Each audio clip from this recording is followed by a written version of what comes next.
আসসালামু আলাইকুম রহমতুল্লাহি ওয়া বারাকাতুহু। আলহামদুলিল্লাহ ওয়াসসালাতু ওয়াসসালামু আলা রাসূলিল্লাহ ওয়া আলা আলিহি ওয়া সাহবিহি ওয়া মান তাবিআহুম বিইহসানিন ইলা ইয়াউমিদ্দিন। আউযু বিল্লাহি মিনাশ শাইতানির রাজীম। বিসমিল্লাহির রহমানির রহিম। লাকাদ রাদিয়াল্লাহু আনিল মুমিনিন ইয ইউবাইউনাকা তাহতাশ শাজারাতি ফাআলিমা মা ফি কুলুবিহিম ফাআনজালাস সাকিনাতা আলাইহিম ওয়া আযাবাহুম ফাতহান করিবা। সাদাকাল্লাহুল আযীম ওয়া সাদাকা রাসূলুহুন নবিয়্যুল হাবিবুল কারীম। প্রিয় দর্শক, আপনারা যেখান থেকে দেখছেন সবাইকে প্রীতি ও শুভেচ্ছা জানিয়ে শুরু করছি বাংলাদেশ টেলিভিশন চট্টগ্রামের সাপ্তাহিক আয়োজন আজকের খুতবা অনুষ্ঠান।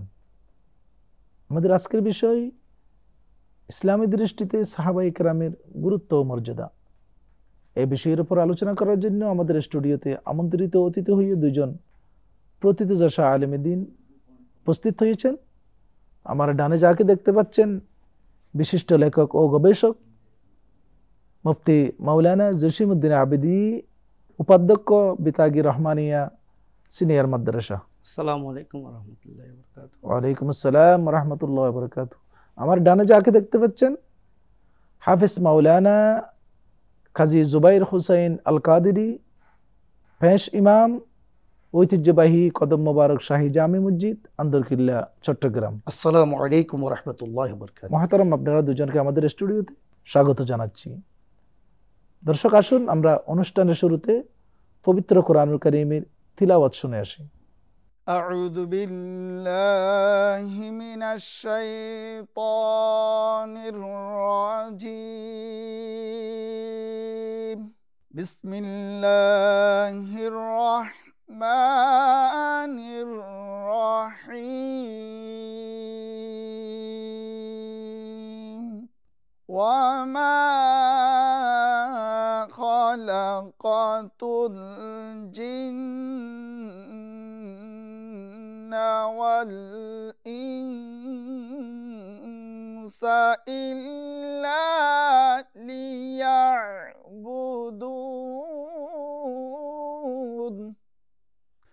মা উরিদু মিনহুম মির রিজকিন ওয়া মা উরিদু আন ইউতঈমুন।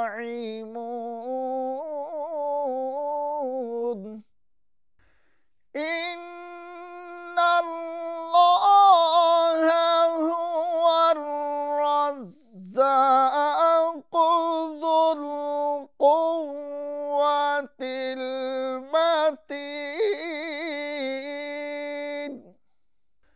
ফাইন্না লিল্লাযীনা যালামু যানুবান মিছলা যানুবি আসহাবিহিম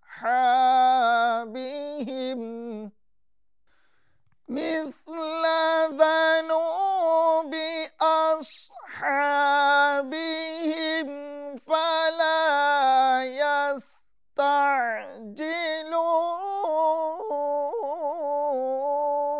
يستعجلون. فإن للذين ظلموا ذنوبا مثل ذنوب أصحابهم فلا يستعجلون.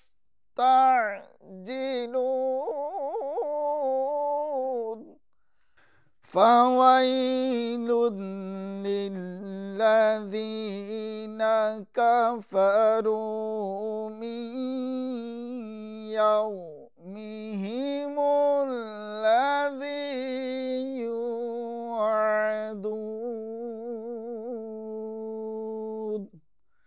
صدق الله العظيم وصدق رسوله النبي الحبيب الكريم. মাশাআল্লাহ, সুললিত কণ্ঠে তিলাওয়াত উপভোগ করার পর আমরা আমাদের মূল আলোচনায় ফিরে আসলাম। মহতারাম, প্রথমে আপনার কাছে আসি। আমরা জানি সাহাবী শব্দের অর্থ সঙ্গী, সাথী। ইমাম বুখারী রাহমাতুল্লাহি আলাইহি সাহাবীদের পরিচয় দিতে গিয়ে বলেছেন, মান সাহিবান নবী সাল্লাল্লাহু আলাইহি ওয়াসাল্লাম ফারাআহু আও রাআহু মিনাল মুসলিমিনা ফাহুয়া মিন আসহাবিহি। অর্থাৎ সাহাবী বলা হয় ওইসব মুসলমানদেরকে যারা নবী করিম সাল্লাল্লাহু আলাইহি ওয়াসাল্লামের সহচর্য পেয়েছেন এবং নবী করিম সাল্লাল্লাহু আলাইহি ওয়াসাল্লামকে দেখেছেন, তারাই হচ্ছে সাহাবী। এটা ইমাম বুখারী রাহমাতুল্লাহি আলাইহির কৌল। তা আপনি আমাদের দর্শকের উদ্দেশ্যে সাহাবীদের পরিচয়টা একটু বিস্তারিত বলুন। সাহাবায়ে কেরাম রিদওয়ানুল্লাহি তাআলা আলাইহিম আজমাইন ইসলাম প্রসারের ক্ষেত্রে অবিচ্ছেদ্য একটি অংশ।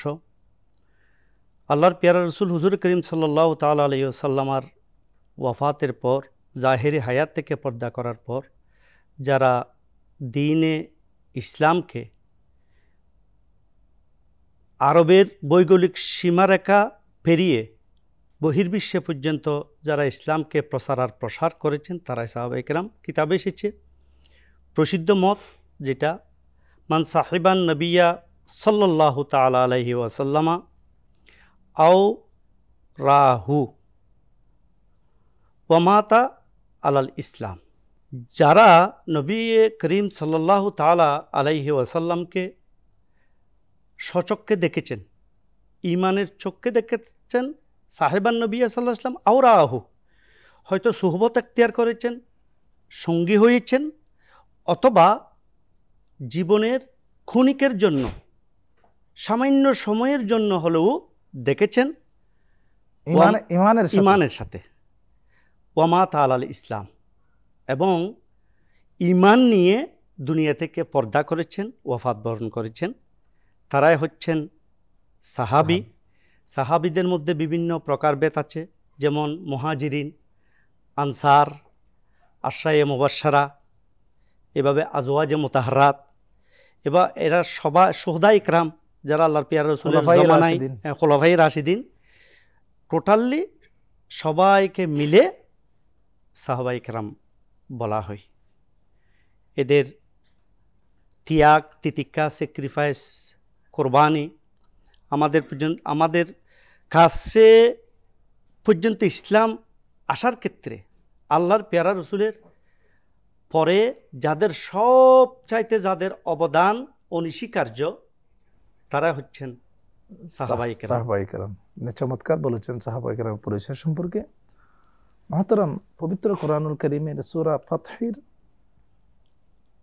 18 নম্বর আয়াতের একটি অংশ, শুরুর অংশ, লাকাদ রাদিয়াল্লাহু আনিল মুমিনিনা, যে আল্লাহ মুমিনদের প্রতি সন্তুষ্ট। এখানে মুমিন বলতে সাহাবীদেরকে বলা হয়েছে। এই সাহাবীদের আপনার গুরুত্ব এবং মর্যাদা সম্পর্কে আপনি কোরআনের আলোকে বলুন। আল্লাহ পাক রব্বুল আলামিন কোরআনে হাকিমের সূরা হুজুরাত শরীফের মধ্যে বলেছেন, ইয়া আইয়ুহাল্লাযীনা আমানু লা তারফাউ আসওয়াতাকুম ফাওকা সাওতিন নাবিয়্যি ওয়া লা তাজহারু লাহু বিল কওলি কাজহরি বা'দিকুম লিবা'দিন আন তাহবাতা আমালুকুম ওয়া আনতুম লা তাশউরুন। এই আয়াতে কারীমার মধ্যে আল্লাহর হাবিব আল্লাহ রব্বুল আলামিন বলেছেন যে সাহাবায়ে কেরামের এমন একটি সম্মান, মর্যাদা, আল্লাহ হাবিব সাল্লাল্লাহু আলাইহি ওয়াসাল্লামের সামনে যখন সাহাবায়ে কেরাম একসময় বসে যেই কথা কাটাকারি নিয়ে একটু উচ্চস্বর আওয়াজ উঠোনামা করছেন, সেই অবস্থায় আল্লাহ পাক রব্বুল আলামিন এই আয়াতে কারিমা অবতীর্ণ করেছেন, নাজিল করেছেন। নাজিল করার সাথে সাথে সাহাবায়ে কেরামরা আল্লাহর নবীর প্রতি এমন করুণাশীল হয়েছেন যে একে অপরকে কি বলছে সেইটাও আর শোনা যাচ্ছে না, বোঝা যাচ্ছে না। তখন আল্লাহ রব্বুল আলামিন আরও আয়াতে কারিমার মধ্যে বলেছেন যে তোমরা নবীর সামনে আদব রক্ষা করে, তোমরা আমার নবীর সামনে যখন যাবে তখন নবীর আদব রক্ষা করো। সেটা শুধু সাহাবায়ে কেরাম হতো আল্লাহর নবীকে যারা ইমানের চোখে দেখেছেন এবং আল্লাহর নবীর মহব্বত ছিলেন। লা ইউমিনু আহাদুকুম হাত্তা আকুনা হাব্বা ইলাইহি মিন ওয়ালিদিহি ওয়া ওয়ালাদিহি ওয়ান নাসি আজমাইন। যাদের অন্তরের মধ্যে পরিপূর্ণ মহব্বত ছিল, এবং সাথে সাথে আলা আলা ইমানা লিমাল্লাহ মহাব্বাত আলাহু, হাদিসে পাকের মধ্যে এসেছেন, অর্থাৎ যাদের অন্তরের মধ্যে পরিপূর্ণ আল্লাহ নবীর মহব্বত ছিল এবং সচক্ষে দেখে যারা আল্লাহ নবীকে পরিপূর্ণ ঈমান নিয়ে আল্লাহ নবীর সামনে তারা সাহাবায়ে ইকরাম। তো তাদের ব্যাপারে আল্লাহ রাব্বুল আলামিন যখন এই আয়াতে কারিমা অবতীর্ণ করেছেন, তখন সমস্ত সাহাবায়ে ইকরাম আল্লাহ নবীর সামনে আদব রক্ষা করছেন এবং সবাই আদবতা হয়ে গেলেন। সাথে সাথে আল্লাহ রাব্বুল আলামিন ওই সাহাবায়ে ইকরামের উপর খুশি হয়ে বলেন রাদিয়াল্লাহু আনহু ওয়া রাদু আন। মুহতারাম, নাসাই শরীফ সহ বিভিন্ন কিতাবের মধ্যে বর্ণিত আছে, আকরিমু আসহাবি ফাইন্নাহুম খিয়ারুকুম, যে তোমরা আমার সাহাবীদেরকে সম্মান করো, যে কেননা তোমাদের মধ্যে তারাই উত্তম। আপনি হাদিসের আলোকে সাহাবীদের গুরুত্ব এবং মর্যাদা সম্পর্কে। ধন্যবাদ। সাহাবায়ে ইকরাম রিদওয়ানুল্লাহি তাআলা আলাইহিম আজমাইনের মর্যাদা, মর্তবা, পজিশন, গুরুত্ব সম্পর্কে যেভাবে মহান রব্বে কায়নাত রব্বুল আলামিন কোরআনে পাকে অসংখ্য আয়াতের মধ্যে ইরশাদ করেছেন, একইভাবে আমাদের প্রিয় নবী হুজুর করিম সাল্লাল্লাহু তাআলা আলাইহি ওয়াসাল্লাম অসংখ্য সহিহ হাদিসের মাধ্যমে তাদের মর্যাদা, গুরুত্ব বর্ণনা করেছেন। যেমন হাদিসে পাকে আছে, ক্বালা রাসূলুল্লাহ সাল্লাল্লাহু তাআলা আলাইহি ওয়াসাল্লাম আলাইকুম বিসুন্নতি ওয়া সুন্নাতিল খুলাফাইর রাশিদিন আল মাহদিয়িন আও কামা ক্বালা আলাইহিস সালাতু ওয়াসসালাম। আল্লাহ রাসূল বলেন, আমি দুনিয়া থেকে পর্দা করার পর তোমাদের উপর আমার খুলাফায়ে রাশিদিনের সুন্নত আলাইকুম আই লাজিমুন আলাইকুম, তোমাদের উপর অত্যাবশ্যক, আমার পরে আমার খুলাফায়ে রাশিদিনের সুন্নত আঁকড়ে ধরা, আমল করা, জীবনে বাস্তবায়ন করা তোমাদের জন্য আবশ্যক, প্রয়োজন, অত্যাবশ্যক। কেননা আলাইকুম বেসুন্নাতি ওয়া সুন্নাতিল খুলাফাইর রাশিদিন আল মাহদিয়িন, তারা হচ্ছেন হেদায়েত প্রাপ্ত। সুবহানাল্লাহ। তাহলে খুলাফায়ে রাশিদিন যেভাবে হেদায়েত প্রাপ্ত, অন্যান্য হাদিসে পাক দ্বারা বোঝা যায় সমস্ত সাহাবায়ে ইকরাম তারা হেদায়েতের উপর ছিলেন, তারা আল্লাহ রসুলের কোরআন এবং হাদিসের উপর অবিচল ছিলেন, তারা সত্যের মাপকাঠি ছিলেন এবং অনুকরণীয় ছিলেন। যেমন মুহতারাম, আপনি চমৎকার বলেছেন যে সাহাবায়ে ইকরামের মর্যাদা সম্পর্কে হাদিসের আলোকে। মুহতারাম, আপনার কাছে আসি, যে আমাদের বিজ্ঞ আলোচক বলেছেন যে সাহাবায়ে ইকরামের অবদান এই ইসলাম প্রতিষ্ঠায় অতুলনীয়, যার কোনো উপমা পৃথিবীর কোনো কিছু দেওয়া যাবে না। যে নবী করিম সাল্লাল্লাহু আলাইহি ওয়াসাল্লাম যে পরিপূর্ণ একটি ইসলাম, আল ইয়াউমা আকমালতু লাকুম দীনাকুম ওয়া আতমামতু আলাইকুম নি'মাতি ওয়া রাদিতু লাকুমুল ইসলামা দীনা, এই প্রতিষ্ঠার মধ্যে যে তাদের সহযোগিতার অবদানগুলো যদি আপনি একটু আমাদের সামনে বর্ণনা করেন। আলহামদুলিল্লাহ ওয়া শুকরুলিল্লাহ। বিসমিল্লাহির রহমানির রহিম। লাকাদ কানা লাকুম ফি রাসূলিল্লাহি উসওয়াতুন হাসানাহ। আল্লাহ পাক কোরআনে কারীমের মধ্যে ইরশাদ করেছেন, যখন সাহাবায়ে কিরামরা আল্লাহর নবীর বিবিজানের কাছে গিয়ে প্রশ্ন করলেন যে আল্লাহর নবীর আদর্শটা কি, তখন আল্লাহর নবীর বিবিজান হযরত আয়েশা সিদ্দিকা রাদিয়াল্লাহু বললেন, আপনারা কোরআনে পাক খুলে দেখেন, সেখানে যা কিছু আছে সমস্ত কিছু আল্লাহর নবীর আদর্শ, আল্লাহর নবীর সুন্দর চরিত্র, সেইটাই আপনারা ধারণ করবেন। লাকাদ কানা লাকুম ফি রাসূলিল্লাহি উসওয়াতুন হাসানাহ, উত্তম চরিত্র হচ্ছে। আর তখন আল্লাহর হাবিবের যে সমস্ত সাহাবায়ে কিরামরা ছিলেন, যারা সহযোগী ছিলেন প্রত্যেকটি কাজে, এমনকি যত যুদ্ধ হয়েছিল, বদর, ওহদ, খন্দক, হুনাইন, সমস্ত যুদ্ধের মধ্যে তাদের অসংখ্য অবদান রয়েছে সাহাবায়ে কিরামের, এবং ইসলামকে পৃথিবীর শেষ প্রান্ত পর্যন্ত পৌঁছে দেওয়ার জন্য, শেষ পর্যন্ত মানে আল্লাহর নবীর দিন, ধর্ম, ইমানকে শেষ মুহূর্ত পর্যন্ত টিকে রাখার জন্য সাহাবায়ে কিরামের যথেষ্ট অবদান রয়েছেন। সিদ্দিক আকবর, ফারুক আদম, ওসমান, জিন্নুরাইন, 1 লক্ষ, প্রায় 1 লক্ষ সাহাবায়ে কিরামের অবদানের মাধ্যমে পৃথিবীর মধ্যে ইসলাম এভাবে আছে, থাকবে এবং শেষ মুহূর্ত পর্যন্ত টিকে থাকবে। চমৎকার বলেছেন আপনি। মুহতারাম, হাদিসে পাকে রয়েছে, আসহাবি কান্নুজুম ফাবিআইহিম ইকতাদাইতুম ইহতাদাইতুম। নবী করিম সাল্লাল্লাহু আলাইহি ওয়াসাল্লাম নবুয়তের জবানে তার প্রিয় সাহাবীদের ব্যাপারে বলেছেন যে আমার সাহাবীরা হচ্ছে তারকা রাজের ন্যায়, তাদের মধ্যে যে কাউকে যদি তোমরা অনুসরণ করো তাহলে তোমরা হেদায়েতের আলো পাবে। তাহলে নবী করিম সাল্লাল্লাহু আলাইহি ওয়াসাল্লামের অনুসরণ, সাহাবায়ে কেরামের অনুসরণের ব্যাপারে কোরআন এবং হাদিসে অসংখ্য বর্ণনা রয়েছে। সাহাবায়ে কেরামদেরকে যে অনুসরণের জন্য সত্যের মাপকাঠি মানা যাবে কিনা এই সম্পর্কে আপনি একটু বলুন। অবশ্যই। বিশ্ববিখ্যাত আকিদার কিতাব শরহে আকাইদে নজভি, এই কিতাবে আল্লামা সাদউদ্দিন তাফতাজানি রহমতুল্লাহ আলাইহি তিনি বর্ণনা করেছেন, আফজলুল বশরে বাদাল আম্বিয়াই হুয়া আবু বকর সিদ্দিক। সুবহানাল্লাহ। এই যে আল্লাহ রসুলের পর সর্বশ্রেষ্ঠ মানব হচ্ছেন হযরত সিদ্দিক আকবর রাদিয়াল্লাহু তাআলা, সুম্মা ওমরু, সুম্মা ওসমানু, সুম্মা আলী।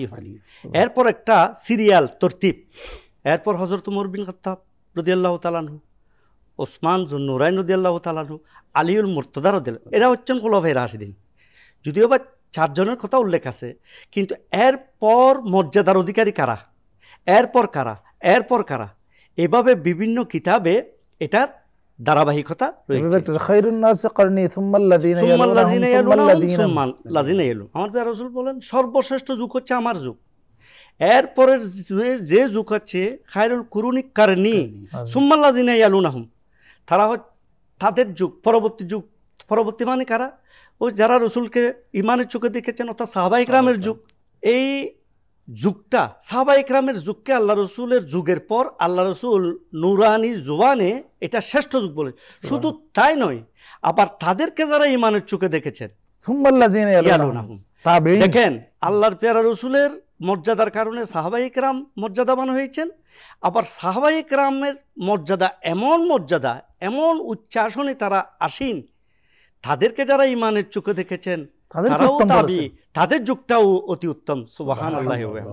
তাহলে বোঝা যায় সাহাবায়ে কেরাম তাদের যুগকে যেহেতু আল্লাহর পেয়ারা রসুল শ্রেষ্ঠ যুগ বলেছেন, নিশ্চয় তারা মিয়ারে হক। তারপর আসি, আপনি যে হাদিসে পাক তেলাওয়াত করেছেন, আসহাবি কান নুজুম বিআইয়িহিম ইক্তাদাইতুম, বিআইয়িহিম ইক্তাদাইতুম ইহতাদাইতুম, আও কামা ক্বালা আলাইহিস সালাতু ওয়াস সালাম। আমার সাহাবীরা হচ্ছে আকাশের নক্ষত্র তুল্য। বিআইয়িহিম ইক্তাদাইতুম, এই লক্ষ লক্ষ সাহাবায়ে কেরামের মধ্যে যাকে তাদের মধ্যে যাকে, বিআইয়িহিম তাদের মধ্যে যাকে তোমরা অনুকরণ করো, ইহতাদাইতুম, তোমরা আকবর থেকে হযরত আমিরে মুআবিয়া রাদিয়াল্লাহু তাআলা আনহু পর্যন্ত। সেখান থেকে তো আমিরে মুআবিয়া রাদিয়াল্লাহু তাআলা বাদ যায়নি, কারণ আমিরে মুআবিয়া রাদিয়াল্লাহু তাআলা আনহু তো সাহাবিয়তের পরেও আরো কিছু বৈশিষ্ট্য ফাজাইল আছে, খাসাইস আছে, কারণ তিনি কাতেবে ওহী, তিনি কাতেবে ওহী। আল্লাহর পেয়ারা রাসূলের হাদিস আছে তার সম্পর্কে। যাক, এরপর আমরা যদি আরেকটি হাদিস উপস্থাপন করি, আমরা গন্তব্যস্থানে পৌঁছার জন্য আল্লাহর পেয়ারা রাসূল আরেকটি হাদিসের উদ্ধৃতি দিয়েছেন, বর্ণনা করেছেন, রওয়ায়াত করেছেন। যেমন মাসালু আহলে বাইতি কাসাফিনাতি নূহ মান রাকাবাহা নাজা ওয়া মান তাকাল্লাফা আনহা গারাকা। হ্যাঁ, আমার আহলে বাইত যারা, তারা হচ্ছে নৌকার মতো, তারা ইসলামের কিস্তির মতো। তাহলে তৎকালীন তো এত ডেভেলপ যুগ ছিল না, কোথাও যেতে হলে পানিপথে জাহাজে করে যেতে হতো। নাবিকরা একটা জিনিস ফলো করতো, আকাশের নক্ষত্র। তারা আকাশের নক্ষত্র দেখেই জাহাজ চালাতো। তাহলে একটা লাগবে আমাদের কাছে জাহাজ, আর একটা লাগবে নক্ষত্র। সুবহানাল্লাহ বিহামদি। মুহতারাম, আপনার এই চমৎকার আলোচনার মাধ্যমে আমরা জানতে পারলাম অবশ্যই সাহাবায়ে কেরাম মিয়ারে হক, সত্যের মাপকাঠি। আবার আসহাবি কুল্লুহুম আদুল, কুল্লুহুম আদুল, হ্যাঁ, এটা সাহাবী ন্যায়পরায়ণ। তাহলে যদি আমার পেয়ারা রাসূলের নূরানি জবানে যদি তাদের সম্পর্কে সার্টিফিকেট ন্যায়পরায়ণের পেয়ে থাকেন, তারা তো অবশ্যই মিয়ারে হকের সত্যের মাপকাঠি। মাশাআল্লাহ। কোনো বান্দা যখন মুমিন হতে চাই, মুমিন ব্যক্তি হতে চাই, অবশ্যই তার অন্তরে, তার প্রত্যেক কাজে আমলের মধ্যে নবী করিম সাল্লাল্লাহু আলাইহি ওয়াসাল্লামের ভালোবাসা জীবনের সবকিছু থেকে বেশি থাকতে হবে। এটা হচ্ছে শর্ত একজন ব্যক্তির জন্য, মুমিন বান্দা হওয়ার জন্য। সাহাবায়ে কেরামের মধ্যে সেই ভালোবাসা কেমন ছিল আপনি যদি একটু বলেন। বিসমিল্লাহির রহমানির রহিম। কুল লা আসআলুকুম আলাইহি আজরান ইল্লা আল মাওয়াদ্দাতা ফিল কুরবা। আল্লাহ পাক রব্বুল আলামিন কোরআন হাকিমের ইরশাদ করেছেন যে সাহাবায়ে কেরামের আল্লাহর হাবিবের মধ্যে এমন একটি ভ্রাতৃত্ব ছিলেন, এমন একটি মহব্বত ছিলেন যে আল্লাহর নবী বলেছেন যে আমার সাহাবায়ে কেরাম, আমার আহলে বাইতে রাসূল, এদের মহব্বত সবচাইতে বেশি থাকতে হবে। কারণ একদিন আল্লাহর হাবিবের কাছে কিছু মুসলমান হাদিয়া তোহফা নিয়ে আসছেন। যখন নিয়ে আসলেন তখন আল্লাহর নবী বললেন যে আমার এ হাদিয়া তোহফার প্রয়োজন নেই, তোমাদের মধ্যে আমার আহলে বাইত এবং আমার সঙ্গী সাথী সাহাবায়ে কেরামের মহব্বতটা হচ্ছে তোমাদের মধ্যে বেশি। যেমন কুল্লা আসআলুকুম আলাইহি ইল্লাল মাওয়াদ্দাতা আজরান ইল্লাল মাওয়াদ্দাতা ফিল কুরবা। আর অন্য আয়াতে বলেছেন ইয়া আহলাল বাইতি ওয়া ইউতাহিরুকুম তাতহীরা, এবং আমার আহলে বাইত, আমার সাহাবায়ে কেরামরা পুত পবিত্র, সমস্ত সাহাবায়ে কেরাম। কিন্তু আহলে বাইতের প্রতি ভালোবাসা রাখতে হবে, কিন্তু আমার নবুয়তের জবানে যে বলেছেন যে প্রত্যেক জীবনের তোমাদের যত মহাব্বতের জিনিস রয়েছে, সন্তান সন্ততি নিজের জীবন সবকিছু থেকে ভালোবাসা থাকতে হবে। এবার সাহাবায়ে কেরামের মধ্যে যেমন সিদ্দিক আকবর যেভাবে নিজের জীবন কুরবানি দিয়েছেন, আপনি যদি আমাদের দর্শকদের সেখান থেকে একটু। জি, সিদ্দিক আকবর রাদিয়াল্লাহু তাআলা আনহু, উনি সাহাবায়ে কেরামের মধ্যে সমস্ত সাহাবায়ে কেরাম আল্লাহ নবীর প্রেম ভালোবাসা ছিলই, কিন্তু সবচাইতে বেশিরভাগ ছিলেন সিদ্দিক আকবর রাদিয়াল্লাহু তাআলা। কুল আতিউল্লাহ ওয়া আতিউর রাসূল। আল্লাহর নবী আল্লাহ বললেন যে আমাকে ভালোবাসতে হলে আগে আমার বন্ধুকে ভালোবাসতে। এমন ভালোবাসা ছিলেন যেমন হযরত সাইয়েদনা সিদ্দিক আকবর রাদিয়াল্লাহু তাআলা আনহুর জীবনের মধ্যে আমরা দেখতে পাচ্ছি। এক যুদ্ধের মধ্যে আল্লাহর নবী ডাক দিয়েছেন, সবাইকে নিয়ে বলছে যার যেটা আছে সে নিয়েছেন। সব সিদ্দিক আকবর রাদিয়াল্লাহু তাআলা আনহু করলেন কি, ঘরের সমস্ত আসবাবপত্র নিয়ে আসছেন, এমনকি সুলা বলে না, সুলের মধ্যে যেই ছাই বলা হয়, আগুনের লাকড়ির ছাই, এগুলো পর্যন্ত নিয়ে আসছেন। তখন এনে আল্লাহ নবীর সামনে যখন রাখলেন, তা আল্লাহ রসুল বলতেছেন যে আবু বকর, সবাই অর্ধেক অর্ধেক নিয়ে আসছে, তুমি সবগুলা কেন নিয়ে আসলে, ঘরের মধ্যে কাকে রেখে আসেছ? তখন সিদ্দিক আকবর রাদিয়াল্লাহু বললেন যে ইয়া রাসূলুল্লাহ, আমি ঘরের মধ্যে আল্লাহ এবং রসুলকে রেখে এসেছি। সুবহানাল্লাহ বিহামদি। আবগাইতুল্লাহ ওয়া রাসূলুহু। আপনি চমৎকার বলেছেন। এই যে সাহাবায়ে এটাই হচ্ছে নিজেদের জীবনের চেয়ে সবচেয়ে বেশি ভালোবাসতেন আমাদের প্রিয় নবী সাল্লাল্লাহু আলাইহি সাল্লামকে, যেটা পরিপূর্ণ ঈমানদার হওয়ার একটি অন্যতম শর্ত। আপনারা এতক্ষণ পর্যন্ত আমাদের স্টুডিওতে আপনাদের মূল্যবান সময়টুকু দেওয়ার জন্য আপনাদেরকে অসংখ্য অসংখ্য মোবারকবাদ। প্রিয় দর্শক, আমরা এতক্ষণ পর্যন্ত বিজ্ঞ দুজন আলোচকের মাধ্যমে সাহাবায়ে কেরামের গুরুত্ব এবং মর্যাদা সম্পর্কে আমরা জানলাম। আল্লাহ পাক সুবহানাহু ওয়া তাআলা সূরা আলে ইমরানের 19 নম্বর আয়াতে ইরশাদ করেন, ইন্নাদ-দীনা ইনদাল্লাহিল ইসলাম, যে আল্লাহর মনোনীত দিন, যেই গ্রহণযোগ্য দিন হচ্ছে কি ইসলাম। এই দিনকে প্রতিষ্ঠা করতে গিয়ে নবী করিম সাল্লাল্লাহু আলাইহি সাল্লামকে সবচেয়ে যারা বেশি সহযোগিতা করেছেন তারাই হচ্ছেন সাহাবায়ে কেরাম রিদওয়ানুল্লাহি তাআলা আলাইহিম আজমাইনগণ। এতক্ষণ পর্যন্ত যারা আমাদের সাথে এই অনুষ্ঠান উপভোগ করেছেন, সবাইকে রাসূল করিম সাল্লাল্লাহু আলাইহি সাল্লাম এবং সাহাবীদের আদর্শ বাস্তবায়নের মাধ্যমে জীবন পরিচালিত করার তৌফিক দান করুন, এই প্রত্যাশা রেখে আজকের মতো বিদায় নিচ্ছি। ইনশাআল্লাহ আগামীতে যে কোনো একটি বিষয় নিয়ে আবারও দেখা হবে।